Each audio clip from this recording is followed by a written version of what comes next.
Full disclosure, this is the absolute bottom of the barrel, dumbest, stupidest, least consequential, totally unserious aspect of this whole Twitter Blue thing with Elon Musk. None of this matters. And yet I'm still making a video about it because it personally annoys me.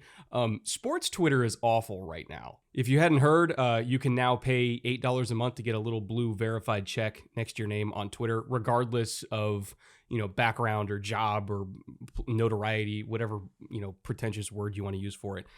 Full disclosure, I am verified on Twitter. At least I was verified before. I assume I'm still verified now. And I'm not important at all. So, the bar not super high there, but now you could pay for it. And that's a thing that people have very strong opinions on. For me personally, the thing that I totally saw coming and absolutely knew this was going to happen and knew it was going to be really annoying just happened today. And that's that somebody created a fake Adam Schefter profile, little username, Adam Schefter not. So you can look at the name and know it's not Adam Schefter, but it's the same profile picture and it's the same name and the check mark. And if you're just scrolling on Twitter and you see Adam Schefter with the profile and the check mark, you naturally assume it's Adam Schefter. You're usually not going to look twice. And it said Josh McDaniels was fired from the Raiders. And it used all the same phrasing that Adam uses when he files a story to ESPN. It's very convincing. And it's just a little practical joke. It's meant to, catch people scrolling really quickly and they believe it. And it's a prank or whatever. Is it that big of a deal? No. Is the world going to burn down because of this? Absolutely not. It's really not that serious. But what it is annoying. Just really, really annoying. And if we're just looking at the business of running an app, you're over leveraged by billions upon billions of dollars. You took out these loans. You paid $44 billion for an app that's not worth $44 billion.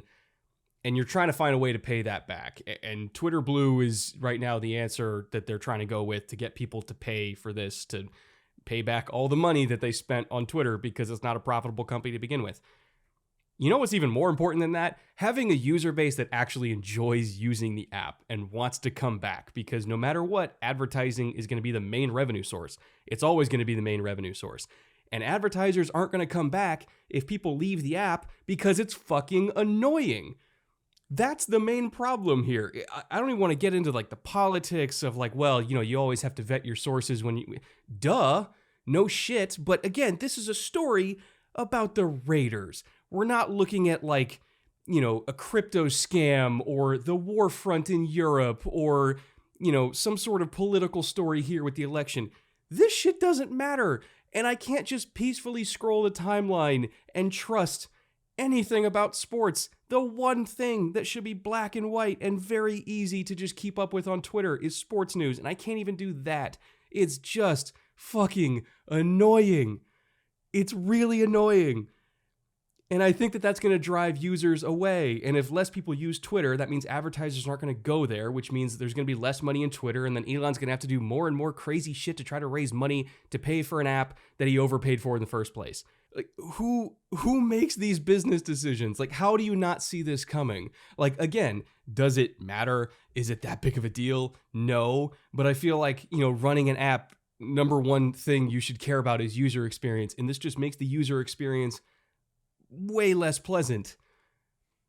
That's it. End of story. It's really not much more complicated than that. So I hope they figure something else out. If they just add an extra little badge or a different color or just some little visual cue so that when you're just mindlessly scrolling, you can trust that Jonathan Taylor's actually practicing without having to do a fucking research paper on it to check the sources to make sure it's the right person that's reporting it. I would like to just be able to peacefully scroll and consume injury reports so that I can set my fantasy lineups. Is that too much to ask, Elon?